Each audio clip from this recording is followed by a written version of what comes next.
Very good morning to all of you. This is Shweta Gandhi, an IELTS trainer from Group, and today one more session for FB Live, and this is specifically for the students who are always they are facing dilemma, specifically in real-time exam, in real-time practice test. What happens when you are in the examination hall? What happens is you are not at all comfortable with whatever the things are coming in front of you, whatever the things it is completely a new atmosphere. Everything is what that you do not know, but you need to give the practice, right? You need to give the exam. So for that, what happens is, like today, after getting a response from my student that after practicing in the institute so well, and every time if the person is scoring 7.5 and 8 in practice sessions, and then in the examination if he gets a panic attack, or if he gets any kind of thing in which you will be feeling nervous and you will be not in that consciousness how to go with that in an appropriate manner, at the moment you lack your confidence, and you find yourself that you will not be able to get good bands because of the anxiety that created in within that time limit. So what happens is, today in our particular session we are going to discuss that what will be the condition, how to go in a good manner, what happens when it is all about if you are going to give the exam, then what are the things, the basic things, the real-time fear that you are in when you are into the examination hall. I am going to discuss today this because we have discussed so many things. We have discussed every type of question in your for your IELTS. For example, we have taken the MCQs of listening, we have taken the match the headings of reading, true or false of reading, map diagram elaboration for listening, and speaking, counter questions, cue cards, what not, writing, real time writing, what is the format, everything we have done.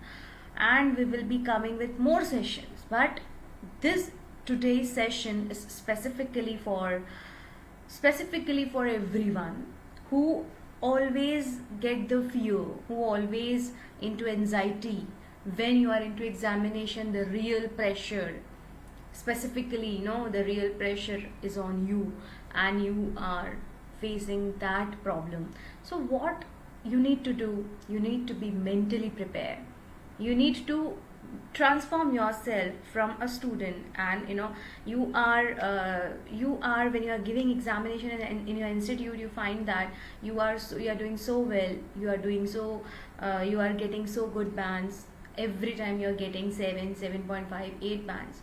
But what happens, because one of my students faces that problem, and what happens in that moment, the student who was getting 7.5 in the practice test was ended up at 5.5 just because of that panic attack. Why? Because everything is new, everything is surrounded by something, every person is there to give the examination, the invigilation is so hard. What needs to be done? So today let's discuss. I am going to make you aware about the real-time scenario of the practice of the examination.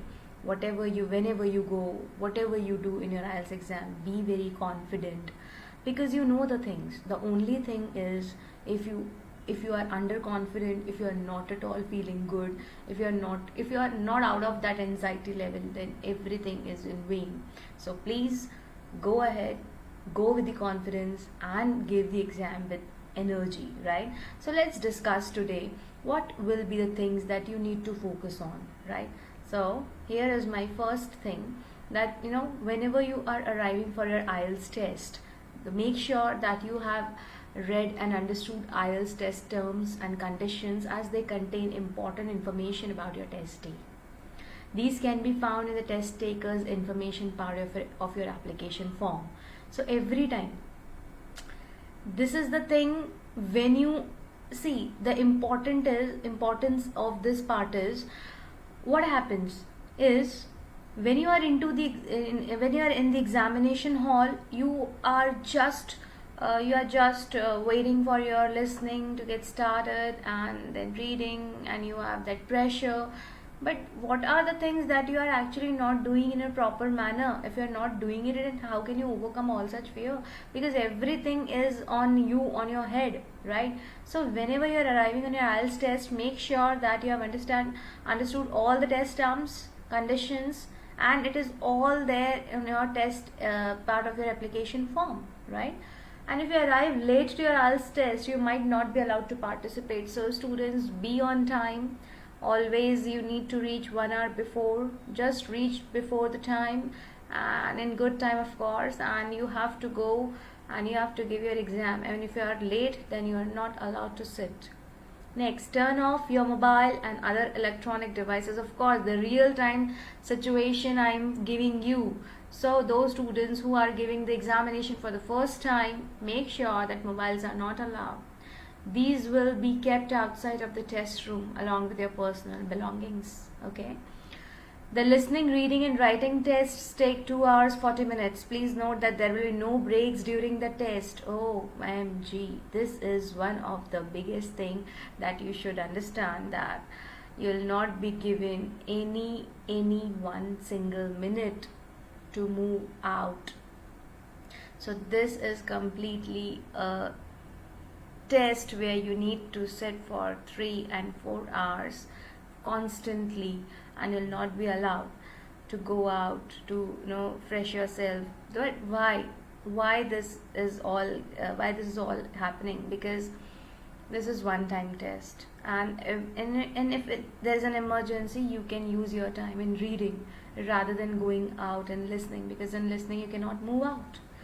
And in writing also, what you do, there is only 1 hour you have, and in that 1 hour you have to complete 2 tasks. So in that thing, how can you move out, right? But the only time you have in reading, in that also many students do not manage their time. And in 1 hour, if you want to complete your reading, then of course you will not have any single moment to waste or to go out or to refresh yourself. So please make yourself very aware of this, and understand that if you want to give IELTS exam, it is a mind map game, and you have to be prepared mentally that for 3 hours, for 4 hours, you have to sit constantly on particular chair, and you have to give your exam. Okay, so let's continue with the next fact is, you cannot bring food or drink in the test room, with the exception of water in a transparent bottle. Make sure that you have something substantial to eat before your test. Of course, see, these are the general guidelines. Simply I'm saying these are the general guidelines. What happens is, many students take their food along with them, and water with with the shake and something kind of beverages. This is not at all required, because today, with the help of these presentations or the slides, I'm giving you that awareness that what you need to go with, right? So you cannot bring food or drink in the test room, because it is all about the real time test. And what happens, you don't have time to do all such things, right? Okay, so moving on to the next part,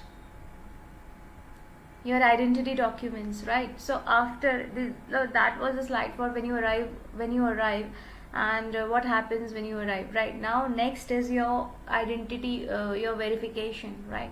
So your identity documents, like IELTS staff will check your identity upon your arrival. The documents you receive when you register for the test will confirm which ID you will need. If you arrive without the correct ID, you will not be able to take the test. Okay, so it's important to have your ID with you. As an additional security measure, IELTS staff will take a photograph of your before you sit the test. So this is an additional security, and the photograph will be taken, and just because of the security purpose. So all these things I am giving you the gist, that what you need to do when you arrive, and what happens with your documents. Your documents will be checked, Your ID card must be correct. If you do not have your ID card, you'll not be allowed to sit. If your ID card is incorrect, you'll not be allowed to sit in the class. So please be aware of your ID card. The next thing is your photograph, and the last thing, in some countries you will also be asked to provide a finger scan. Okay, so in some countries. Okay, now let's move on to the further part, is during the test. So today's presentation is not about IELTS modules. Today's presentation is not about what to do and what not to do. Today's presentation is all about what you are facing at the time when you are in the IELTS exam. Now let's start with the during the test. What happens? During the test is the main phobia that everybody is facing. What is that? Okay, let's move. So follow these rules when sitting your IELTS exam. The first thing is you are only allowed to have a pencil. The most important part is you should understand that this particular exam is pencil based examination. So you do not have a pen. You cannot write with a pen.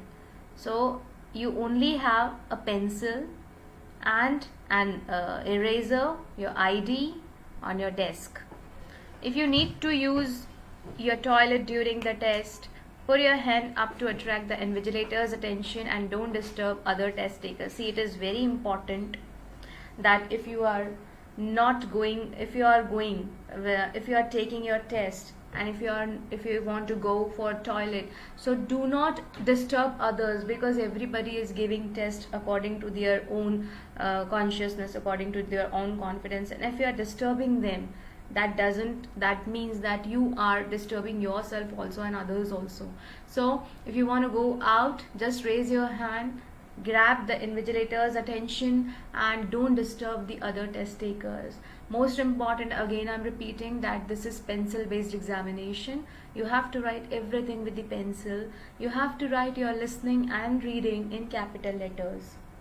So this is all about the pencil based examination. It's not pen based. Now, and if you want to grab the attention of the invigilator, raise your hand. If you want to ask any question, just raise your hand. Do not shout.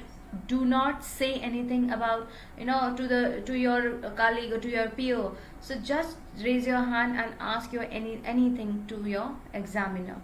Moreover, one thing is very important, that when you want to fill your form, that answer sheet, when you want to fill your answer sheet, it is all about the thing that when you're filling your answer sheet, many students are in dilemma that how to fill the form, how to fill the name, what are the things that you have to cover. So please do not panic. It is all about, you have to ask the invigilator. They will give you every sign, the guidance, how to fill your answer sheet in a proper manner. And the next is, when it's time to take the listening test, check that you can hear the recording clearly. It is very, very important part. See, in the real-time scenario, when you actually facing the examination, you find that there are lot of things to do. If you do not know, how can you overcome all such problems? So in many times students face difficulty with their headphones. They do not have their proper headphones, and after starting of the listening test, they create that nuisance that my headphone is not working. So this is not the way. Ask your invigilator beforehand and first check your headphones whether it is okay or not, and then if it is not, then at the moment raise your hand and inform the invigilator about that. Once the invigilator is saying that your headphone is going good, again you can please check it out, because in between the listening test, if your headphone is not working, then again your listening test is in a vain. So please be aware of that. After the listening section, you will have 10 minutes to fill the answer sheet. However, you will not have 10 minutes after the reading section. So be sure. So my main aim is not to tell you that information that you have 10 minutes for listening test. My aim is to give you this particular thing that you will not have 10 minutes for your reading part. In listening you'll be getting, but in reading you'll not be getting that particular thing. So be sure, write your answers on your answer sheet when completing each section. Okay, so students, what I am giving you the fact that we have done almost every module on this FB live session, but one session, this is very important for you all students, to help you out, to make you aware that the basic things that we actually are lacking, we do not know. Many students do not know at last also that it is pencil based examination. Many students still face difficulty with how to write properly, how to fill your answer sheet, the proper name, the title, or whatever the things, your name, your date, exam date, etc. So make sure that it is all going good, and this is it what I am talking about.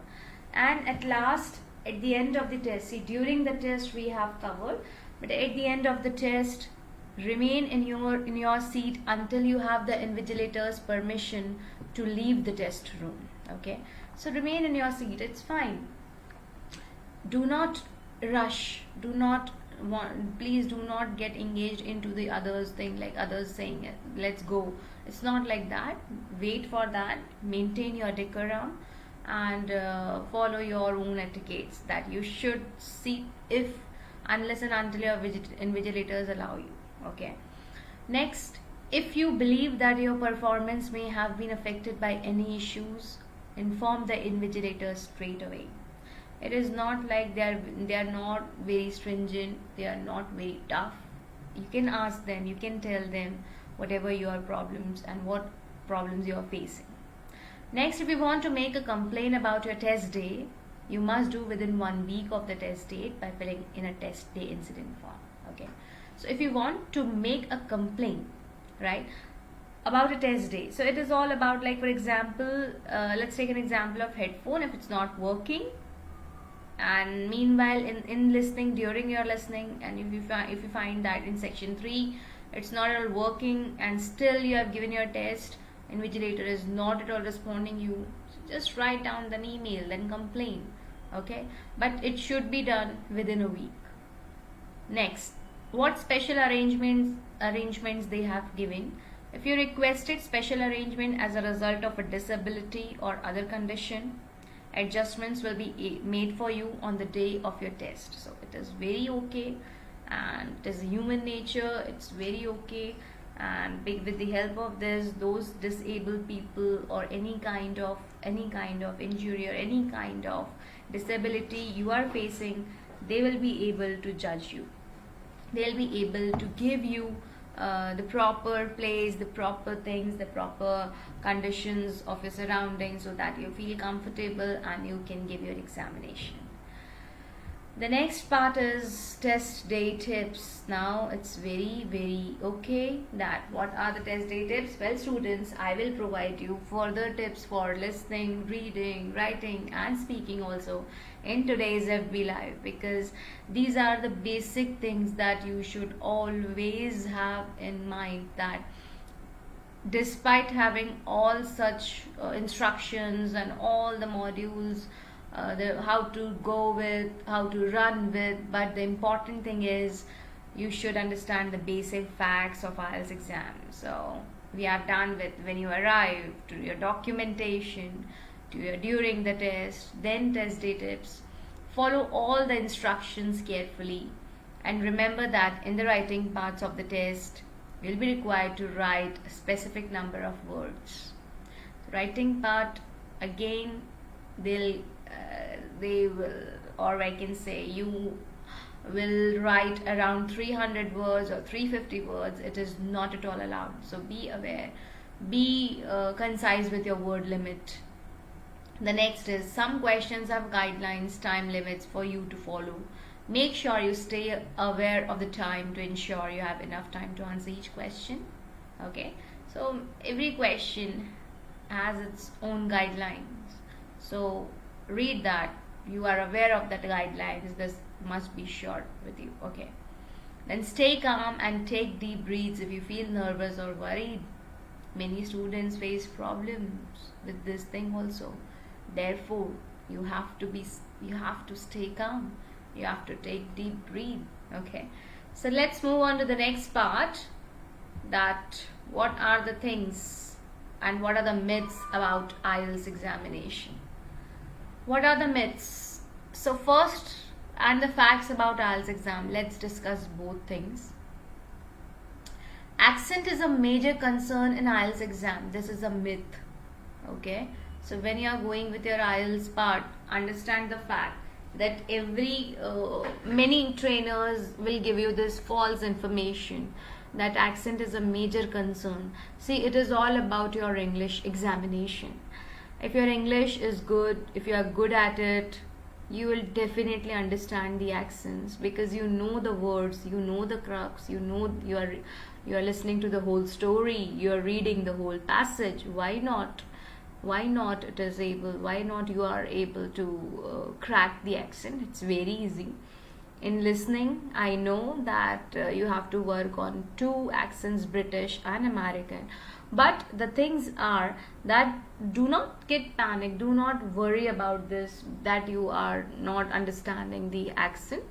Accents, generally, it is specifically for those students who are not at all, who do not understand the English, who do not know the E of English, right? So particularly, accent is a major concern in IELTS exam. We don't think so. It's a myth. IELTS examiners do not look for accent. They simply judge students for their 100% error-free English, both in writing and speaking skills. So again, you can check it out, that accent is not at all important. They'll only judge you on the basis of your error-free English. So ultimately, if your English is good, automatically you will be getting bans. Accent doesn't create any nuisance. Okay. Next, IELTS is a one-time opportunity. No, one can appear for IELTS test as many times they wish to.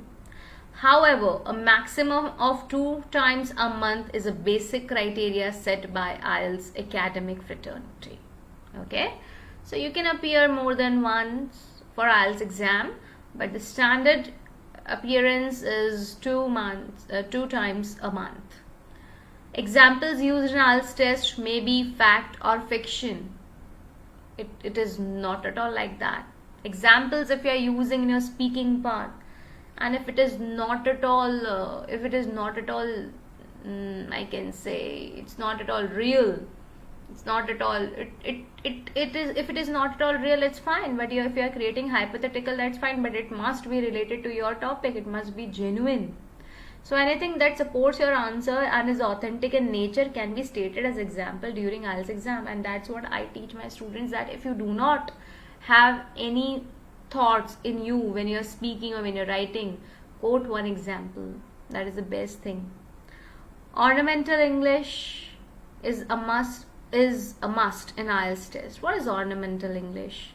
What do you mean by this? It means you need to pep up. IELTS doesn't demand this. IELTS examiners prefer the use of formal and academic vocabulary during IELTS speaking test. You need not to create that. You need not to decorate your English. It is not like that. It's simply an English test. Give it as you're talking in English, rather than decorating your English with great good words. Okay. Score and standard of IELTS exam varies from country to country. Is a myth that scores vary. No. IELTS and its worldwide popularity is because of the international standard it maintains. IELTS exam happens almost at the same time across the globe, with similar questionnaires to make sure that IELTS remains consistent in its standards.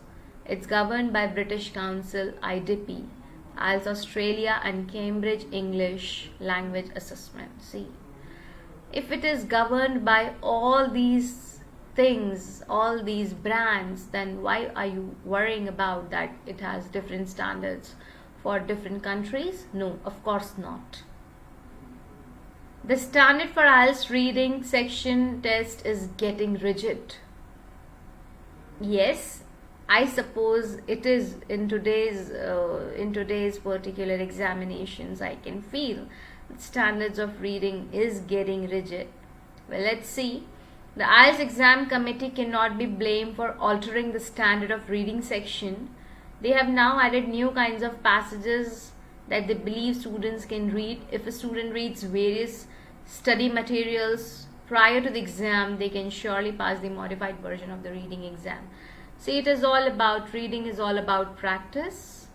If you do not know how to practice, any which way you will not be getting bans, because you do not know how to go with the reading.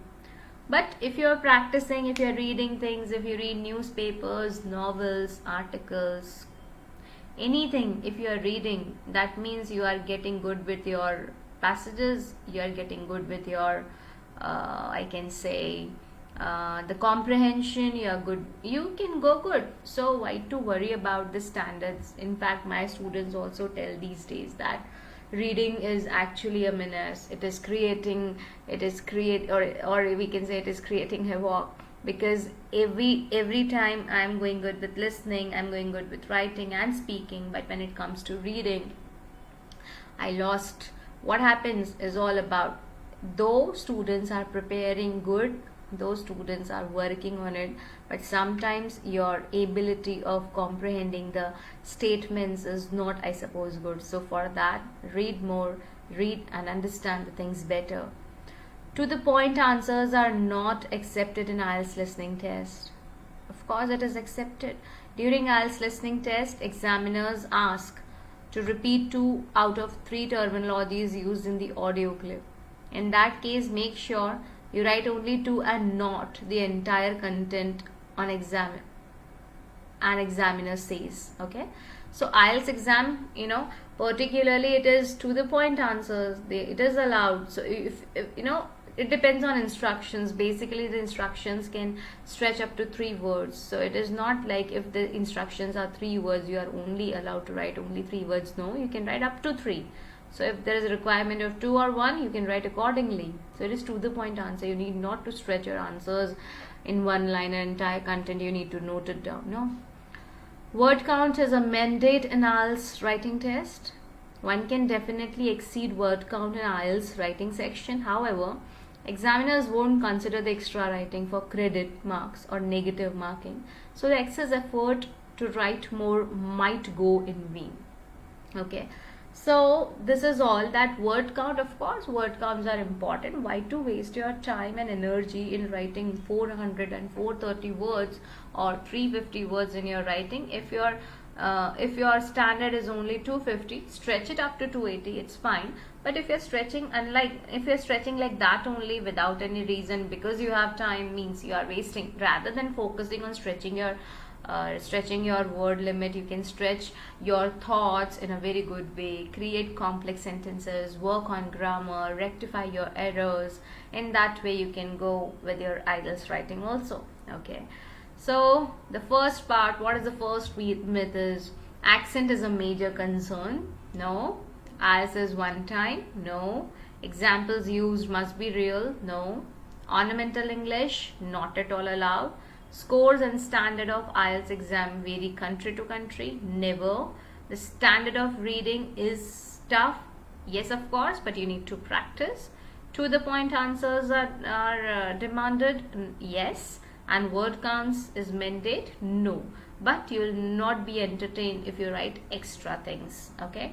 So let's move on to the next part, that the entire IELTS paper needs to be solved in block letters.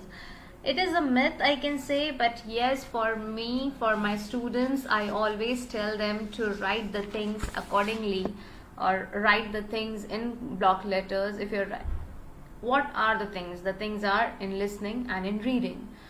In writing, you have to write in a normal way, that you write in small letter, capital letter, cursive writing, whatever you feel. What is your way to write? You can write anything according to your way in writing. But in listening and reading, always try to write in block letters. Let's see what it is.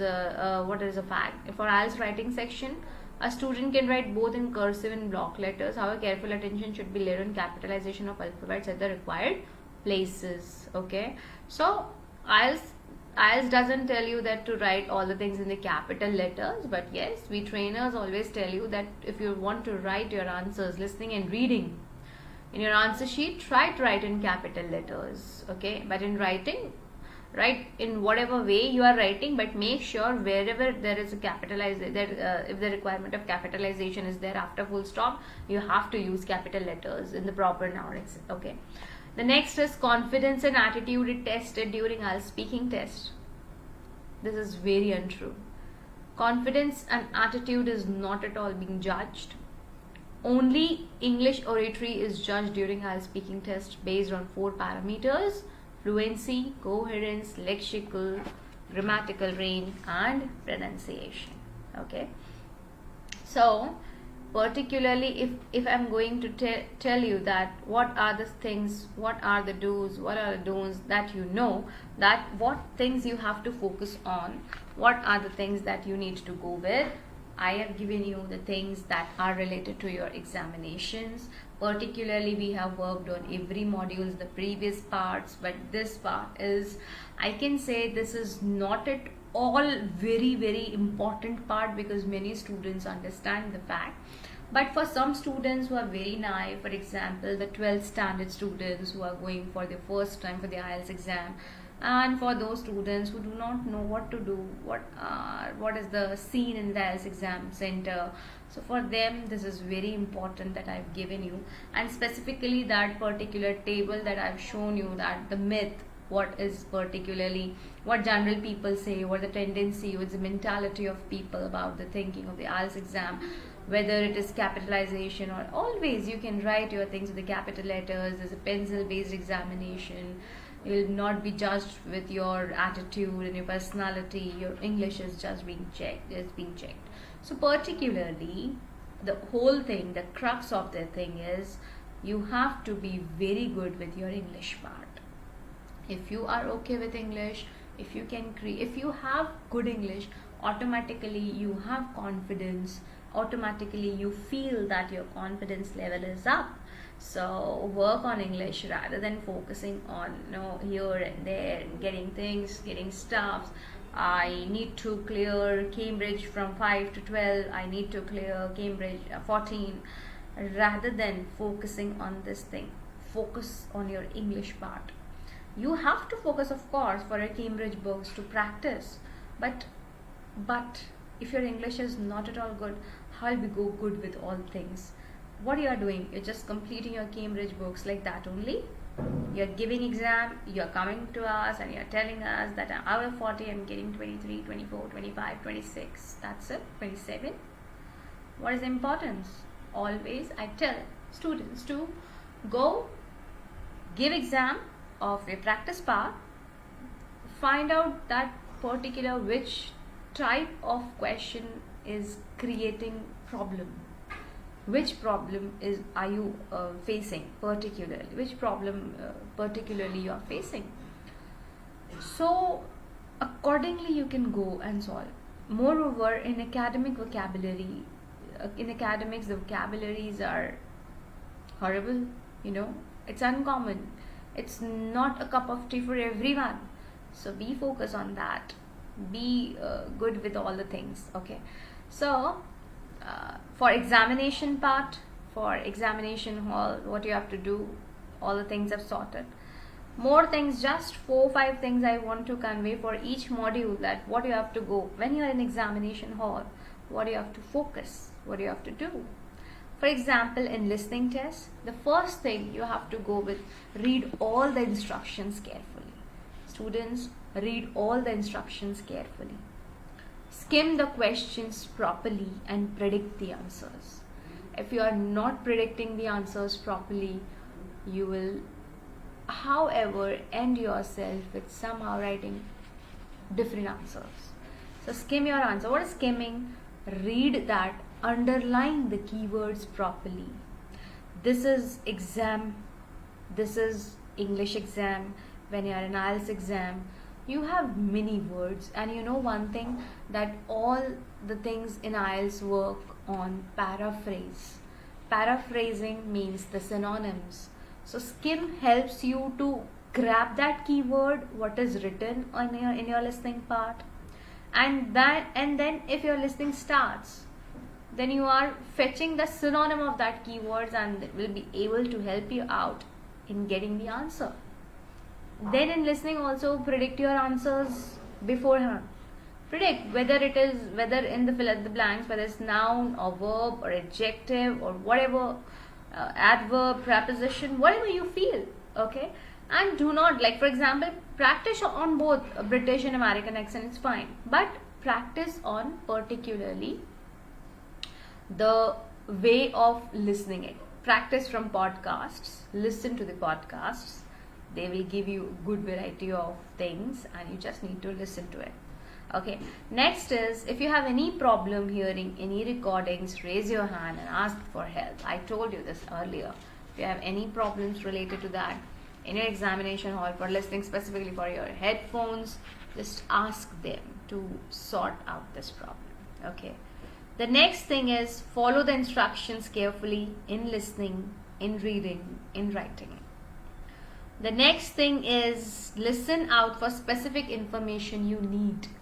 When you are skimming your things, listen out specific information. Again, I told you, whether you are going for noun, whether, like for example, I'm going to, or Lisa goes to, dash.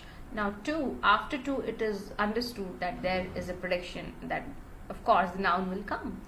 So noun, so specific information, if you are listening to, you will be identifying that here in your predictions what will be your answers. Then don't spend too much time on a question you don't know the answer. Don't spend, it's fine if you are skipping your answers, if you are let it be, like it's fine, let your answers be. It is not like wasting your time thinking for again and again for the same answer, because right now if you're on that spot, if you're thinking of the same answer, it means you're lacking your things, you're lacking your confidence for the next answers. Okay, so if any answer skips, it's fine, leave it and move ahead with the next skim part. If they are giving you the time 30 seconds to read the question from 1 to 5, read it 1 to 5, and if you have further time, read 6 to 10. And then again, if they're in the afterwards, if they're again giving the time to read the question from 6 to 10, again read it. Because in section 1 and 2, less chance of not getting proper answers, less chance. Will not be confused in 1 and 2 sections, so it will be probability, or I can say higher probability of getting 20 marks in first two sections. The 3 and 4 sections are very, I can say, they are not very tough, but they are tough for those students who are not from English background, and they face problem because the whole thing comes with the logical focus. The examiner is saying, or maybe the speed is getting fast, and the accent somewhere, the persons who are not at all able to understand English, they will not feel comfortable, and therefore they feel that 3rd and 4th section might be tougher. So you can grab your answers from 1 and 2 part importantly. So please skim your questions properly. Try to answer all questions. You will not lose any points. So this is not, I can say, there is no negative marking.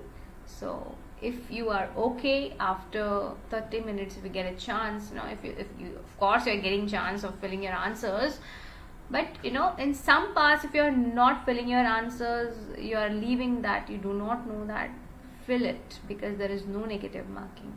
Okay, means you can fill all your 40 questions. The next is, check your answers thoroughly. Now this is one of the important part what I want to convey, that check your answers properly. It means, one of my students had this, that question number 12 was missed, it was skipped. Okay, the person or my student had skipped question number 12 because of the distraction he faced or whatever the thing.